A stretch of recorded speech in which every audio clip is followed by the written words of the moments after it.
Hey guys, it's been a really difficult week for a lot of us, and so I wanted to share some resources with you of a few things that I find really calming and peaceful and productive to do when everything else seems a little bit messy. So I am going to show you Google Arts and Culture. We're going to look at some beautiful artwork by the Kuba people of Central Africa, and then we're going to try to imitate that artwork using the really slow and relaxing process of embroidery. Okay, before we look at Kuba cloth in a museum, I wanted to show you some pictures of it in ritual use and also pictures of it being made. So you can see it's very ornate. It's definitely a cloth of kings. It shows that they were a very wealthy society, and still people from all over the world desire this cloth.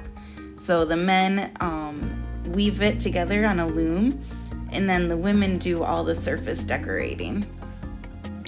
Okay, now on to Google Arts and Culture. So you can either Google search that or you can type in artsandculture.google.com.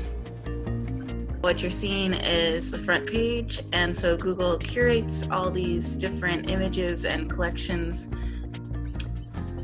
kind of like virtual galleries of different things. And so they have really high quality photos, so you can zoom in and see like every brush stroke on certain paintings. You can go to historical sites virtually. They'll show you, like if you have the 3D goggles or whatever, you can put your phone in there and feel like you're actually at that place. But we're actually here to look at Kuba cloth.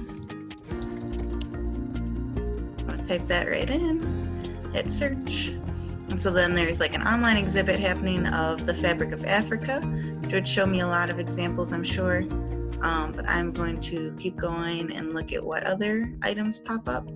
So the first thing popping up is masks, which are really awesome, and maybe some other time I would take more time looking at these, but I want to show you guys the cloth in particular. So I am going to just do that today.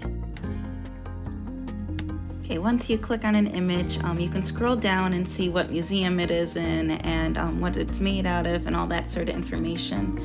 And then you can also click on an image to zoom in. You can see more details. I really like how that one swirls and all fits together. And this one's more freeform. There's a lot of movement to it. I'm kind of zooming through these, but you guys know where to find them, so you can spend more time looking at it yourselves.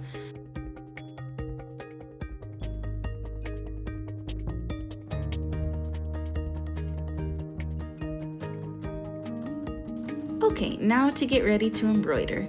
I'm just going to show you some stitches in this video, but before you start your project, I suggest you sketch out a design.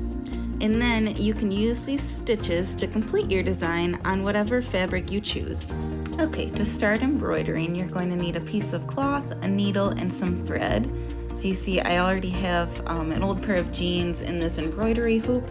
It's great if you have one of those, or you could use a picture frame or something else to try to keep the fabric nice and tight so it's easy to make stitches on. I'm cutting some embroidery floss to thread through my needle. It's really difficult to thread through a needle because there's just so many little strands of it. It's kind of like having 10 pieces of thread all together. Okay, so once you get it threaded, then you're going to leave the top part, just pull like an inch or two through and then kind of fold it over. And then you'll kind of twist that, try to keep it together. You'll hang on to it as we do our embroidery, and then at the other end, make a knot. And then you're going to start at the bottom of your fabric. And so you're going to push the needle through from the bottom so it comes out through the top, pulling all the way until your knot stops your thread at the end.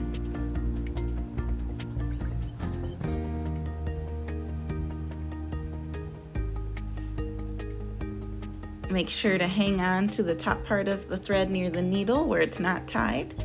And then you're going to go back through the top of the fabric. And that'll be your first line. And then you're just going to keep repeating that over and over again to really fill in whatever shape you're making with the thread. And then when you're done with that, you're going to go to the back side and you're going to run your needle through your pre-existing stitches. And then towards the end of that, you'll stick it back through that loop and make a knot. You'll do that a few times to finish up your work, and then you can cut off the excess string. Okay, so that was a very quick overview. If you guys need more help, either making a design or with the embroidery, join me on Zoom this Saturday and I'll help you out one-on-one. I hope to see you there, and I also will show you my finished project then.